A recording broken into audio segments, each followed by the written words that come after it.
What's going on, guys? Welcome back to another Field to Food video. I'm really excited for this one. This is something that I was never planning on filming or doing, and yet here we are doing both. I am getting into traditional archery with a recurve bow. As you can see, everything is still in the box and I feel like a kid on Christmas. This is fantastic. I cannot wait to get this stuff open. So I'm gonna do an unboxing with you guys. I already cracked the box, but I haven't unpackaged anything. So here's a quick synopsis of what we have going on here. We have the Victory 450 spine arrows, 31 inch. These came in a pack of 6 for $81.99 here at the local Fin, Feather, and Fur. We have a shooting glove, and this is how new I am to this. I have no clue. The shooting glove has a smooth side and a double-edged side, or double-edged, I guess a double padded side. I don't know which way it goes. I don't know if this is the string side or if the single is the string side. I don't know. We're gonna figure it out together. When I put it on, the smoother, not double, the single side feels more comfortable, but the double side seems to make sense to have your string on. So I really don't know. The inserts that come with the arrows, these are 80 grains. We figured out the math on the arrows earlier. If I keep them at the 31 inches that they are now, with the 80 grain inserts, I think it was 10.1 or 10.4 grains per inch on the arrow. That's gonna put me right around 510. No, it's gonna be 4. I did the math earlier. Actually, I'm gonna see Kyle tomorrow. We'll do the math again tomorrow, because I do not wanna lie to you guys. So, we're gonna do that then. But, we're gonna figure everything else out now. Okay, so it's a Southwest bow. It is the Spider model at the 62 inches. And I know there's a lot of literature in the forums. There's a couple of great YouTube channels that have a lot of in-depth videos on which bow is right for you. Me, at my height, at my weight, at my shooting draw, that 62 inch right at the 28 inches should give me exactly what these 40-pound limbs, these are the 40-pound limbs, will have to offer. And I got a takedown specifically just because, in case I want to increase my poundage as I get hopefully better at shooting this thing, I'll be able to adjust as needed and then, you know, maybe develop from there. I don't know. I don't know what this journey has to offer yet, but you can't start a journey without taking the first step. So here we are. So let's see some of these goodies. Stringer, riser, excited to get my hands on that. The string,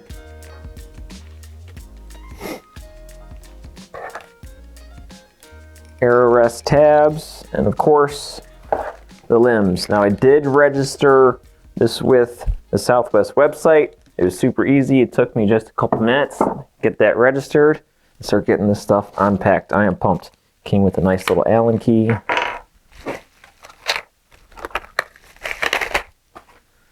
This out of the way so you guys can see what I'm doing. Oh mama, that's pretty. That is gorgeous. That is gorgeous. It's not super heavy comparatively. I don't know what it's supposed to be heavy and what's not supposed to be heavy, but fits in the palm really good. Right-handed model, right-handed shooter, always have been. My wife is ambidextrous. She can do a firearm both ways, and we decided that just keep things consistent between her and I. She shoots above right-handed. Let's get the limbs on. Again, me being brand spanking new, I don't know if there's a top and a bottom.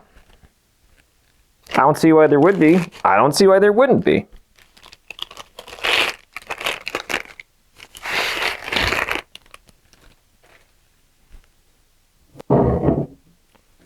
Let's say this is, oh, it says upper. Hold on, that one says upper, that one says lower. All right. All right.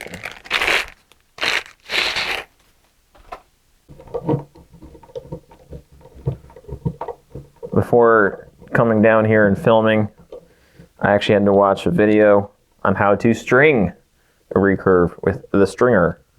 So that's going to be entertaining for everybody involved right now.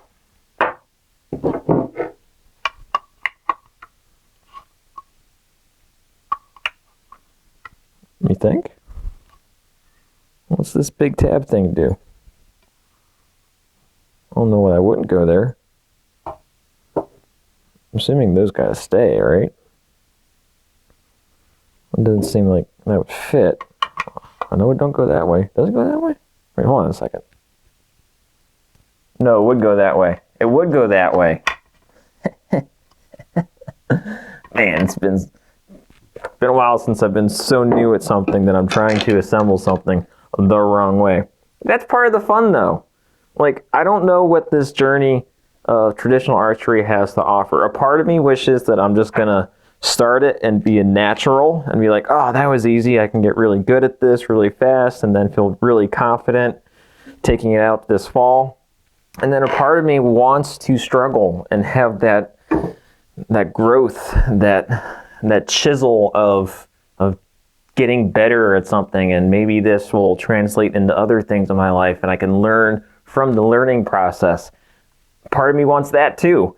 Part of me wants to wake up and be like, all right, let's take this thing out this fall.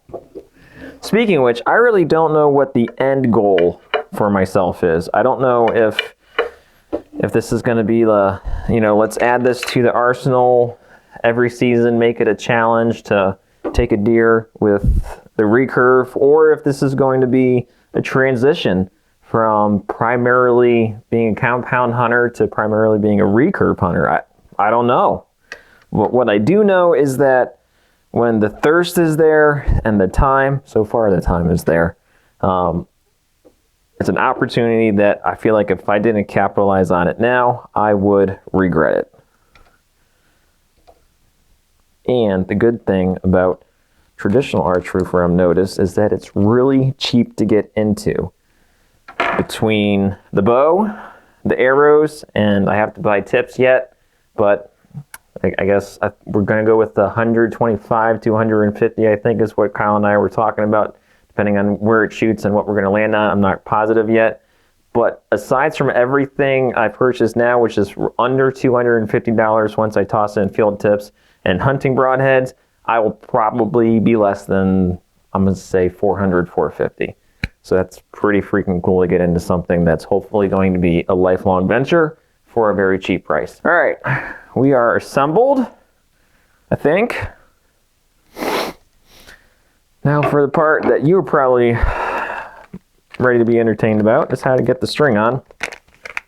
And the string. So I was asking a couple buddies about the string also, like, am I supposed to add twists? Am I not? I'm not exactly positive yet. And they all said the string's going to stretch. It's just like a normal bowstring. So once you start to get some shots down range and stretches, then you can add twists and all that good stuff, which is a lot more in depth than what I care to explain right now because I don't fully understand it. But per the conversations that have been had and the videos I have watched, we are supposed to put one end on, lock it down, I think, like that, sure, and then put the string on. Oh crap, that doesn't make sense, does it?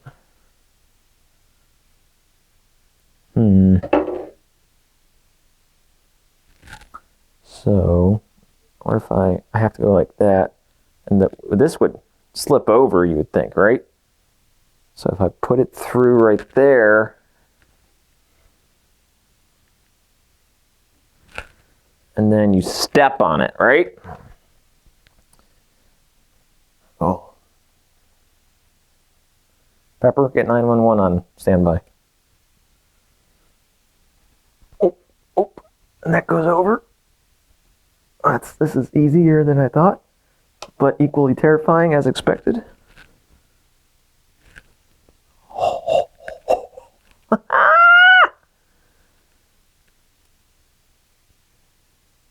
Uh-oh. Crap. I got the stringer wrapped up in it.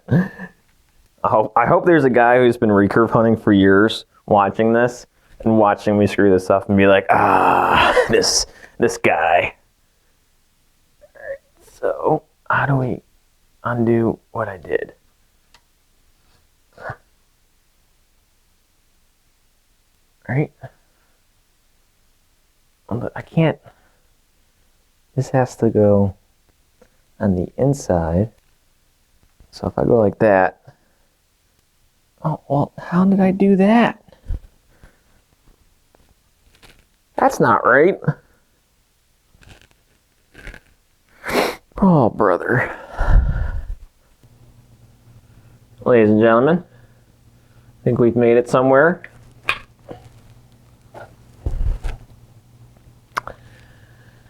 I think it would be wise of me to do better and figure that out. But as of right now, we're strong. Okay. Neat. That is crazy late.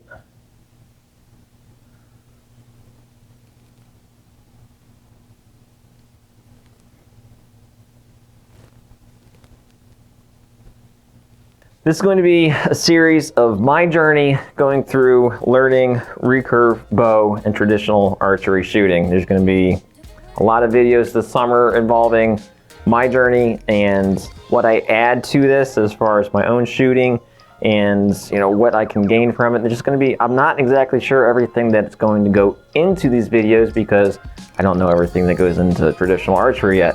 But as I learn, I will share this with you guys. So thank you for watching the video. Thank you for clicking. And if this interests you and if you're excited to see me fail, succeed, get frustrated, be joyful, hit subscribe because this one's going to be interesting. Thanks again, guys. See you in the next one.